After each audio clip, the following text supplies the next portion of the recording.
sejahtera dan salam perpaduan. Saya Sansi Anak John dengan nomor metrik 260378 dari Pusat Pengajian Jarak Jauh Kuching, Sarawak, kumpulan I. Pada kali ini, kumpulan saya yang terdiri daripada 4 orang ahli iaitu saya sendiri, Dayang Siti Hasma, Khatijah Jumaat dan Puan Hamidatun akan mengupas isu hak cipta dengan tajuk cetak rompak atau plagiarism. Hak cipta merupakan salah satu daripada cabang harta intelek. Akta Hak Cipta di negara kita Malaysia yang telah ditubuhkan dalam tahun 1987 tidak memberi definisi khusus berkaitan dengan hak cipta. Namun, Kamus Dewan edisi ketiga mendefinisikan hak cipta sebagai hak penguasaan yang dilindungi undang-undang atas seluruh atau sebahagian hasil ciptaan seseorang pengarang. Sementara Kamus Oxford mendefinisikan hak cipta sebagai hak eksklusif yang diberikan oleh undang-undang untuk satu jangka masa tertentu kepada penulis, pengubah dan lain-lain untuk mencetak, menerbit dan menjual karya mereka. Dalam negara kita Malaysia, banyak cabang undang-undang yang melindungi hak cipta seperti Akta Perlindungan Pengguna tahun 1999, Pindaan 2010, Akta Komunikasi dan Multimedia tahun 1998 serta Akta Jenayah Komputer tahun 1997. Isu berkaitan dengan hak cipta ini akan dikupas dengan lebih mendalam oleh ahli kumpulan saya yang lain. Assalamualaikum, nama saya Dayang Siti Hasma, Hidrometrik 258484. Hari ini saya akan menerangkan punca berlakunya cipta rompak.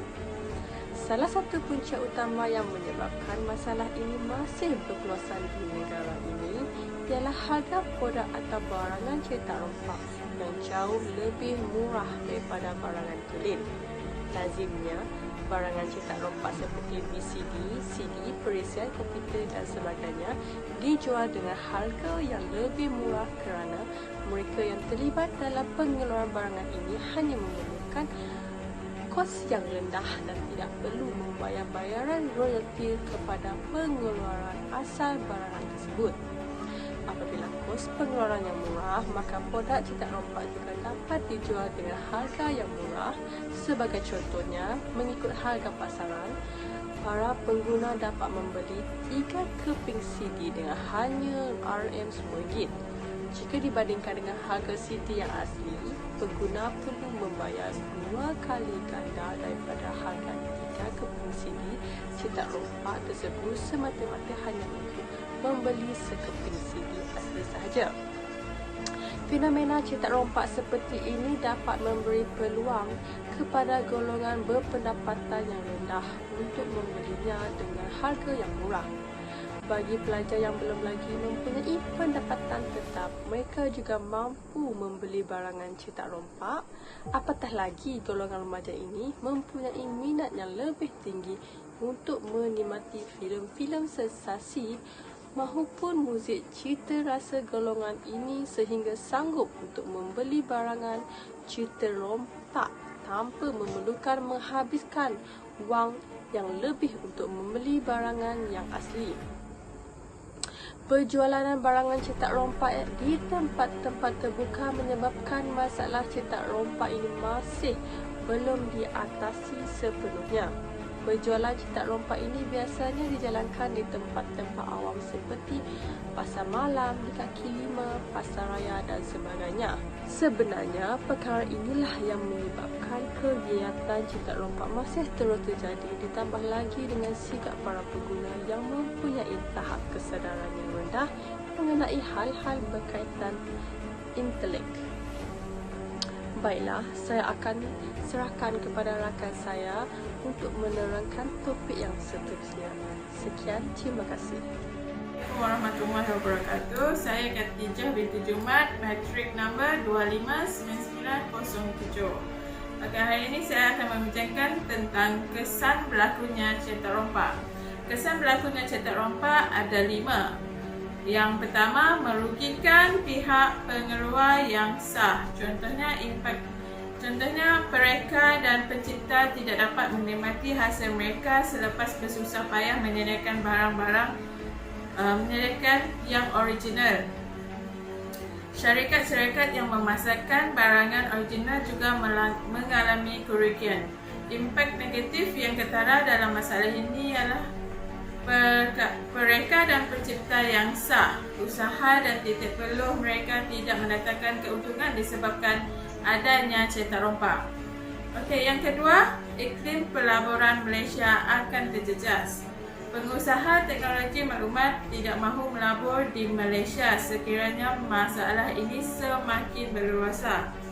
Kos pelaburan tinggi tetapi pulangan tidak meyakinkan. Kemungkinan para saintis juga tidak begitu giat menjalankan penyelidikan dan pembangunan R&D di Malaysia. Mereka takut hasil usaha mereka akan dicetak rompak dengan mudahnya. Yang ketiga, mutu perfilman negara terjejas. Mutu sektor yang berkaitan dengan cetak rompak akan terjejas apabila masalah cetak rompak semakin berluasa. Masalah daripada barang cetak rompak akan menyebabkan barangan original akan menerima tempias yang sama apabila barangan cetak rompak mengalami kerosakan. Lebih teruk lagi, negara luar yang melihat keadaan ini berlaku di Malaysia akan menyebabkan mereka tidak mengiktiraf filem yang dihasilkan oleh negara kita. Sekian, terima kasih. Assalamualaikum dan selamat sejahtera. Saya Hamidatul binti Azizuddin, matriks nombor 260317. Saya akan membincangkan cara mengatasi masalah cetak rompak. Terdapat 5 langkah cara untuk mengatasi masalah cetak rompak, antaranya penguatkuasaan undang-undang. Dalam usaha menghalang kegiatan cetak rompak boleh dilakukan melalui penguatkuasaan undang-undang, yang mana serbuan dan tangkapan yang lebih kuat dan konsisten perlu dilakukan tanpa mengira musim. Dan selain daripada itu, Akta Hak Cipta 1987 dan Akta Perihal Dagangan 1972 perlu dipindah agar hukuman yang lebih berat boleh dikenakan kepada penjenayah profesional. Dengan cara ini, mereka akan menjadi gentar untuk memulakan kegiatan ini. Mereka yang ditangkap pasti merasa serik dan takut. Dan cara kedua adalah pengubahan sikap manusia itu sendiri.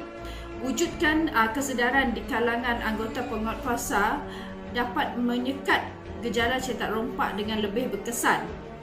Mereka yang insaf dengan tanggungjawab dan amanah ini tidak mudah tewas dengan suapan atau pujuk rayu. Dengan pendirian yang tegas dan berdisiplin, para pengusaha cetak rompak akan bertemu buku dengan luas. Khusus kesedaran dan disiplin perlu sentiasa dianjurkan untuk kaki tangan penguatkuasa dan mengadakan kempen yang berterusan untuk menyedarkan masyarakat bahawa cetak rompak adalah satu kesalahan dan harus dibenteras. Dan yang akhir sekali, menjalankan harga kawalan yang maksima. Penetapan harga maksimum dalam badan-badan tertentu bagi menetapkan sesuatu barangan asli seperti VCD dan DVD dan barangan lain yang difikirkan berpatutan untuk dibeli oleh para pengguna, mengambil kira kualiti barangan. Penetapan harga kawalan maksimum terhadap barangan asli tidak membebankan terhadap para pengguna untuk memilikinya.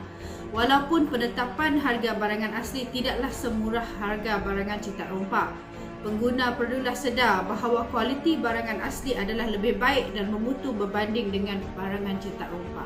Pada kegiatan menjual produk haram ini masih berleluasa.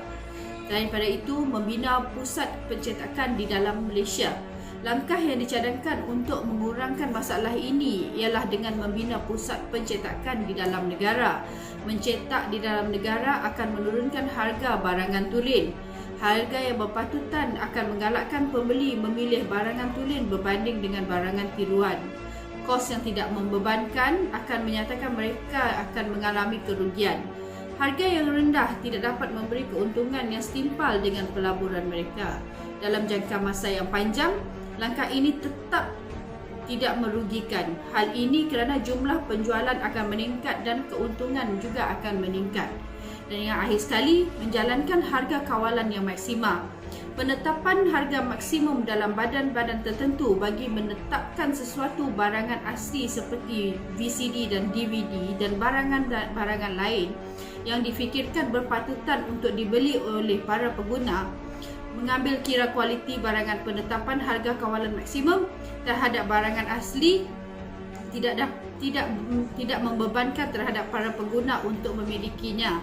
Walaupun penetapan harga barangan asli tidaklah semurah harga barangan cetak rompak, pengguna perlulah sedar bahawa kualiti barangan asli adalah lebih baik dan memutu berbanding dengan barangan cetak rompak. Sekian, terima kasih.